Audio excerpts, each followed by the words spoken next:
Hello, my name is Karen Eckhart, and I'm the director of our Heisen Academic Resource Center, also known as the HARC. We are located on the second floor of the John Esch Library on the main campus of Lakeland University.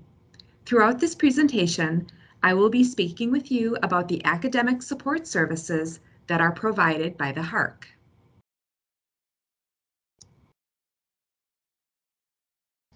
The mission of the HARC is to address the academic support needs of the students, faculty, and staff of Lakeland University by providing information, skills training, and resource support in the areas of learning skills and critical thinking.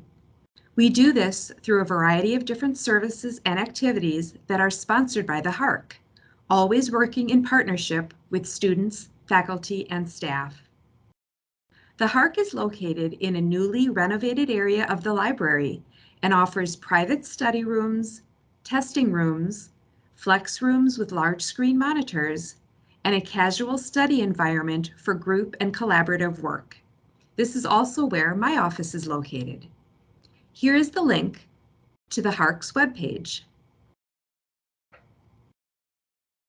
This slide describes the tutoring and study groups that are offered through the HARC. Tutors are undergraduate students that have taken the courses here at Lakeland and have been highly recommended by our faculty.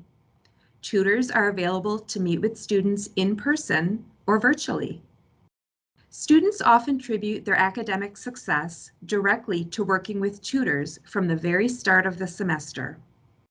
Many students rely on their time management tutors to keep their schedules up to date and to help prioritize their long list of responsibilities.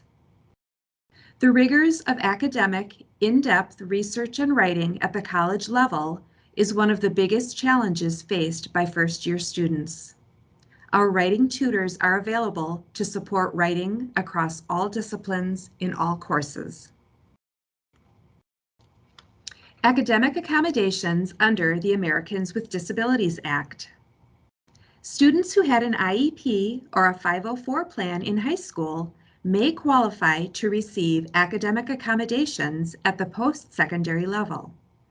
The student must present verifying documentation of an educational, medical, or emotional disability in order to be considered for ADA accommodations.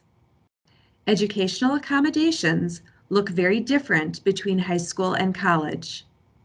Where a student in high school may receive a great deal of specialized instruction and individual support, post-secondary accommodations focus on access to instruction. I have listed here just a few examples of what an academic accommodation might look like at the post-secondary level. Housing accommodations may also be considered for students under the Americans with Disabilities Act. Academic workshops and study tables. This slide describes some of the supplementary supports provided by the HARC. As you can see, we have a strong partnership with our athletics department to be sure our student athletes are meeting their academic goals as well as their team goals. We recognize that all first-year students go through the natural discovery of how to be independent, how to recognize when they need support, and how to advocate for what they need. It's a process where mistakes guide student growth as much as their achievements do. The Resource Center is here for them. And finally, I look forward to sharing more about the Heisen Academic Resource Center at our upcoming Muskies Monday event on August 2nd. Please let us know if you have any questions prior to our event. And to our newest Muskies, welcome home. Hi, everyone. I am so glad to get this chance to talk with you virtually for just a little bit about some of the other offerings that we have here at Lakeland to serve you and meet your needs and get to know you and support you in whatever ways that you can.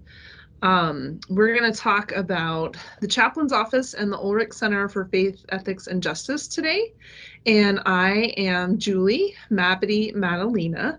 I am Lakeland's chaplain as well as the director of our ULRICH Center for Faith, Ethics, and Justice, and I'm also assistant professor of philosophy and religion. And I am Lachey Guy. I'm Assistant Director of the ULRICH Center to Julie, as well as Director of Student Diversity, Equity, and Belonging Initiatives. So we are going to first start by just telling you just a little bit of what the chaplain's office offers. First, I want to say that as Lakeland's chaplain, I'm here to support the religious and spiritual lives of our entire community. So whether whatever religion you practice, or if you don't practice any religion at all, I'm here for you. My job is to make sure that you know that you're loved and that you belong, and to be here for you if you ever doubt that for a second, to be able to support you and listen to you and walk with you while you're here. I'm available for drop-in visits and appointments, virtual or in person. We're transitioning back to in person, which is wonderful, but if you ever prefer virtual, that's fine too. And we can talk about anything. It doesn't have to be religion or spirituality, but certainly it can be. But I just mostly want you to know to never hesitate to reach out and to come see me, or to encourage someone else to come see me, that I'm here. I'll often wear my clerical collar when I'm on campus so that you can remember my face and recognize me a little bit better, and you're always welcome to stop me if you encounter me out and about. If you're looking for a religious community or worship experience to connect with in the broader community, I'm happy to help support you in finding that. And if you need any religious accommodations at all, whether it's dietary or prayer space or anything around holidays or in academics, I'm here to advocate for you and to smooth that path for you as well. We do have worship services. We have university worship services, which we have a weekly service on Wednesdays at noon that's just kind of a simple check-in, a little bit of conversation, a little bit of prayer, a little bit of music service, and then monthly services on Sundays that will explore sort of different worship styles. And then the university offers sort of special occasion services. So we'll have a pet blessing service in the fall, which is always really fun. We do an MLK service. We do a special service during Pride Week. We do Ash Wednesday. So just kind of be on the lookout for those. We try and publicize them. And then we do offer monthly Mass, and our Cru student group does a worship service, and there's also a weekly meditation offering. And we also have a space called the Oasis. It is in Old Main Hall, and it is designed to be sort of a meditation or mindfulness or relaxation space, but it does also have interfaith prayer resources. So there are prayer rugs over there and some other things to support that. And then we do have spiritual and religious life groups on campus. We have our Cru, which is a Christian student group. We have our Fellowship of Christian Athletes groups. And we've had other groups in the past with different religious traditions, and are always happy to support you if there's any group that you'd like to form or see happening.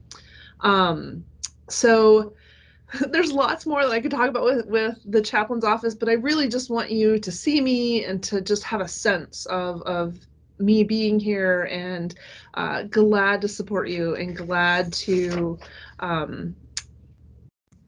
explore what would be meaningful in your time here and to support you.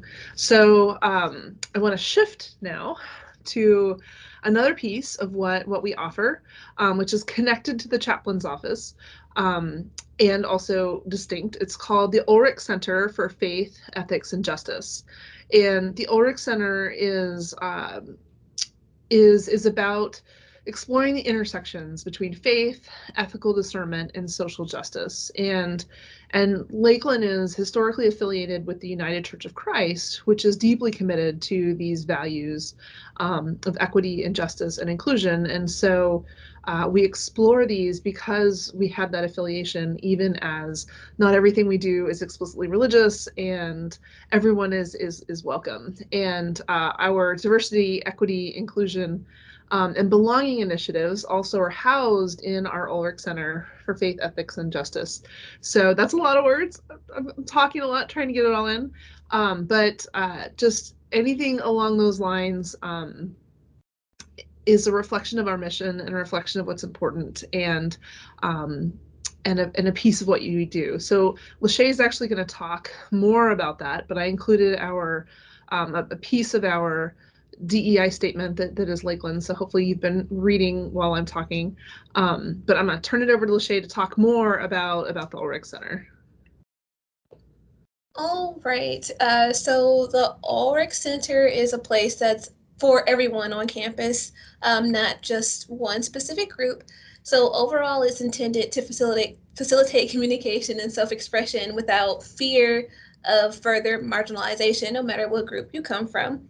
So we encourage students to utilize this space as often as they need. So the goal of having safe spaces such as the Ulrich Center is to provide a place where students are not subject to biases or discrimination or criticisms that you might experience on campus or even before you've come to Lakeland. So the Ulrich Center, in terms of where to find us, the Ulrich Center is it's Lachey and I, as well as Karkun, who is one of our religion professors and our dean. And so you can find Lachey and I in our offices. And my office is in the campus center. If you've already been on a tour or know the campus, my office is actually we're shifting over the summer. And so by the time you get here in the fall, my office will be where the Muskie Mart used to be. So that'll be where my office is, and Lachey's office is inside the Lauer Center, which is right across the hall from where my office is. And then we also have some other spaces that you are welcome to. Okay, so if you have any questions about the chaplain's office or even about the Ulrich Center, or just questions in general about DEIB work, so diversity, equity, and inclusion and belonging work that we are doing here on campus, feel free to reach out to Julie, myself, or Meg Albrecht, and all of our contact info is listed here on this last slide. So thanks everyone, and we really hope to hear from you and are even more excited to get to see you when you come in the fall. Yep, we look forward to seeing you all in the fall. I'm Alex Leosatos. I'm the Director for Counselling Services. So I'm going to share some things about counselling services today. I'm a licensed professional counsellor, LPC. We're located in Brotts Hall on campus. And you can see on this slide our contact information, or my contact information, and then information about our social media and a link to our webpage. So our mission, as you can see, is to provide holistic support to students. So you can read the rest yourself, but it's not just about mental health. It's about academic progress, personal issues, social concerns, even spiritual concerns. So we do have a chaplain, but counselors can talk about all aspects of a student's life. So we can help students adjust to college life, to make goals. We often do a treatment plan to help make short and long-term goals. And identify students' own strengths and strategies, and perhaps even learn new skills and strategies to achieve those goals. We can help build independence and resilience. And we can help students learn emotion regulation skills and to use them more regularly to build more resilience. And we can also help students maintain a positive mindset so they can learn from mistakes and so create more positive thinking as well to help them going forward. So here are some reasons to see a counsellor. You can read those yourself. But as you can see, it's not necessary for a student to have a mental illness as such to see a counsellor. We're here for many issues that students may come up against. Some students just come and see us once to talk something through. Some people come every week. Some people come once a month. So it's really up to the student and the counsellor to decide what would be the best frequency to come and see us. So yeah, there's lots of reasons to come and see a counsellor. So here's a little about our clinical services. They're completely free. There's no charge. We do not bill insurance or anything like that. And they're completely confidential. So nobody would even know that you would come to a counsellor if you didn't want them to. Nothing goes in the academic records. And no one would even be able to ask if you've been or attended an appointment. Of course, if you want medical records to be released to another professional, a medical professional, you can give written permission, and that will be released with the written permission. So this year we are offering both in-person and online counselling for those who prefer online. Appointments are usually 45 to 50 minutes, but we do have shorter appointments available as well. And so here's the way to make an appointment: the phone number or the email address, or you can contact the counsellors directly. You'll find our bios on my.lakeland, and also our contact information is on that webpage that I put on the front slide. And we do have an office available if a student doesn't have privacy in their own residence hall, that you can come in and do an online appointment, even from a different office, if that's what you want. We do have other services. Yeah, I put a poster here, a flyer, an example of last week's yoga. It was Yoga for Joy. So we have weekly yoga classes online at the moment, but in the fall, we'll be doing live yoga classes. We have some support groups. In the fall, we'll be doing some peer support groups. We do trainings, Zoom meditations online once a week, which is live on Zoom. We do pop-up tables on campus. We do self-screenings on our website, or screenings in the office as well, if somebody would like to know, if they screen for anxiety or depression or anything else like that. And we do events around campus regularly as well. So we do have health services on campus. We partner with PREVEA Health for health services. They are located with us in Brotts Hall. To make an appointment with them, you would have to call their number, which is 1034, extension 1034.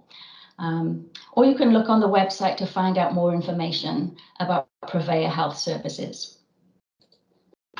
So if you have any questions about counselling services, please feel free to contact myself or Meg Ulrich, and we'll be happy to answer those questions either by email, or we can answer them when we have the live session as well. Okay, well, thanks for listening today.